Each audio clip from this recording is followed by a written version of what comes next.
Hello everyone, welcome back to Web Technologies class.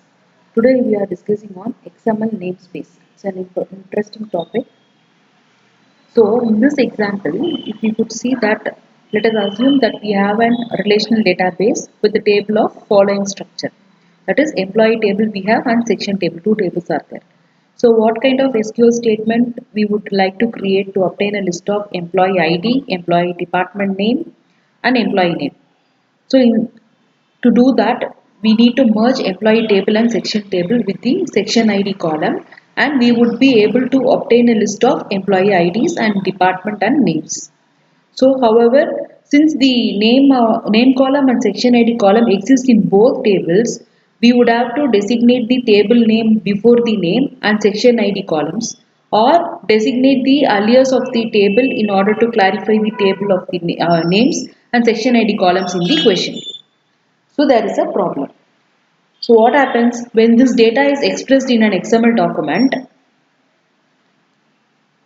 First we will create a root element, that is employee list element, and an element, that is person list element, to summarize employee information for one individual.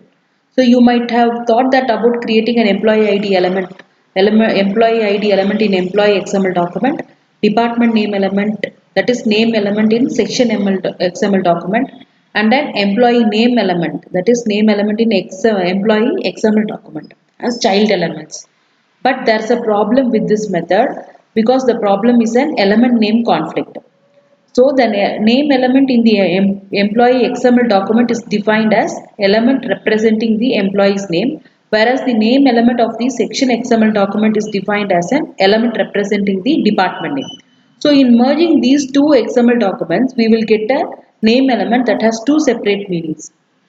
While we might be able to tell that difference between the two name elements and what they represent, but systems may not understand to determine these elements that they are supposed to mean. So XML 1.0 specification never considered the merging of different types of XML documents to create a new XML document.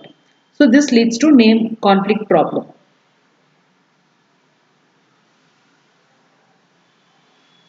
So we have to avoid this name conflict problem.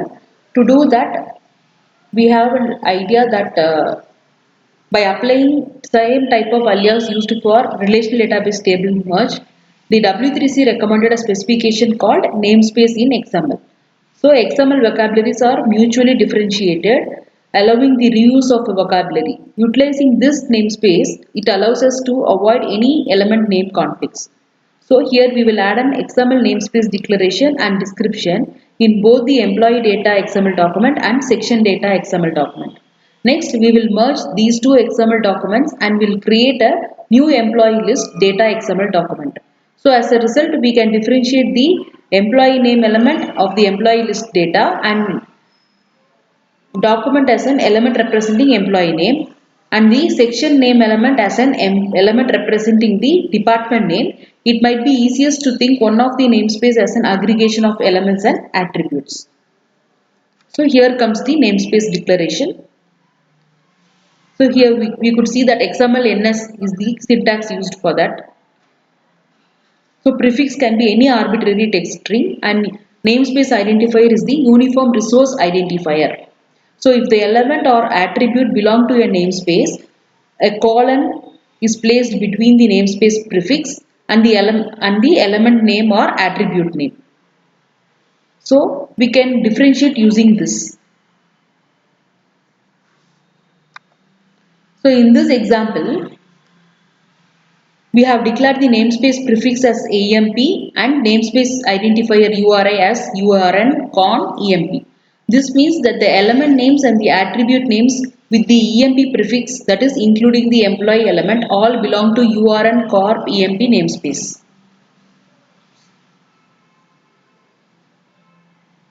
If the element namespace prefix is not provided for an element or the attribute name, except for the cases where default namespace is declared, then the element name or the attribute name do not belong to the namespace. So this namespace declaration is described as start tag attribute. This is different than a regular attribute. So elements having only XML NS description have the namespace declaration, but it has no attribute. So any attribute text string that can be used as a namespace prefix, since there is no special meaning for any text string. So however, the URI must be universally unique. So URL beginning should be like HTTP usually in practice. Since the URL is not actually accessed, it is not a problem if the file does not really exist. So let us understand that URI represents nothing more than a logical namespace name.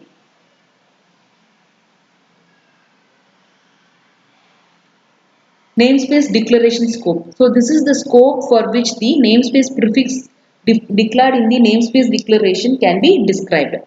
So this scope covers the element and the element content, that is from the element start tag to the end tag, for which the namespace declaration has been written. So namespace prefix can be written for an element or descendant element for which a namespace has been declared, or for an attribute defined if required. So a separate namespace declaration can be made for the descendant element, and for the element which has namespace declaration that is already been made, and a different namespace prefix within that scope can be used as well. So in addition to the higher order elements, namespace declaration can also be made in discrete sections.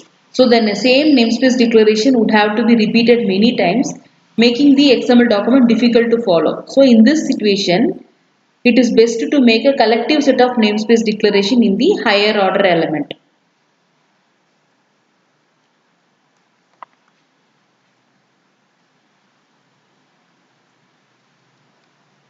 So this is an example.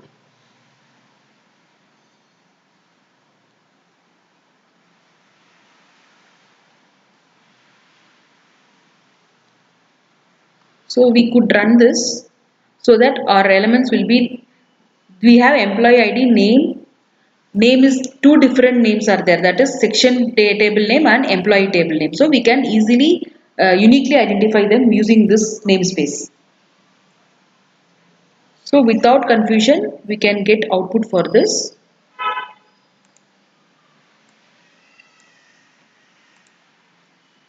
Here is our example. So once we run, we can see our output like this. The employee 1 name, section name, employee 2 and other details. Similarly for 4 employees.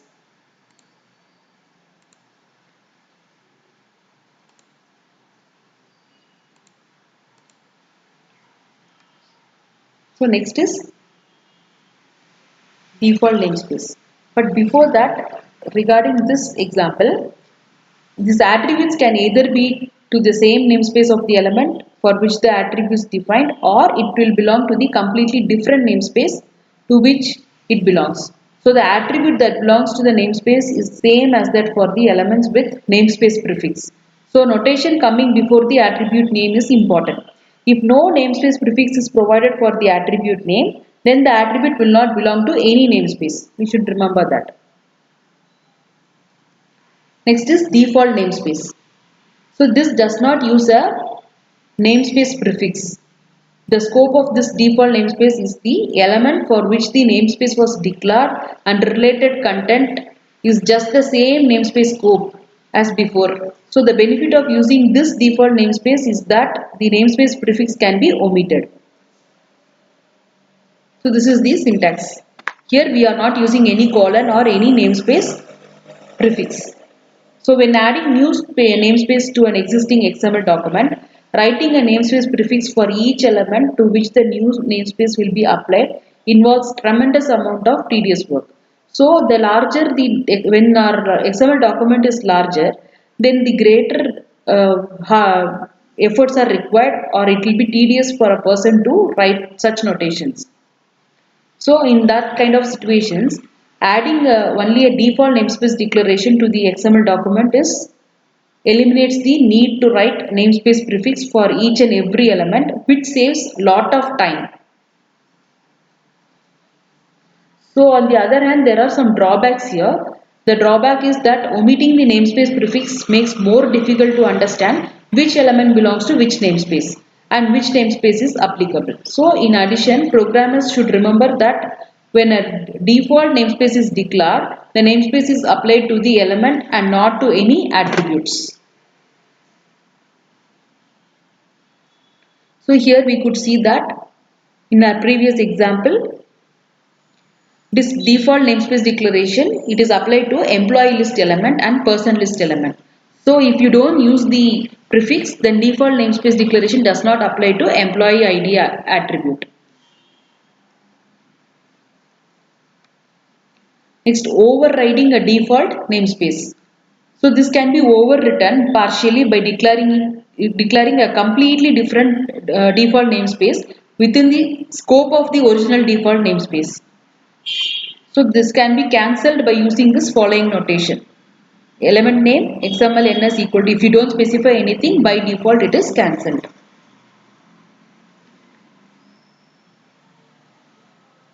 So the XML equal to empty designation. This frees an element within the namespace scope from belonging to any namespace. So namespace using namespace prefix can be designated within the scope of the default namespace. So here is an example. When we don't specify any, we have not given any prefix here, so by default it is not assigned to any of the table. Thank you.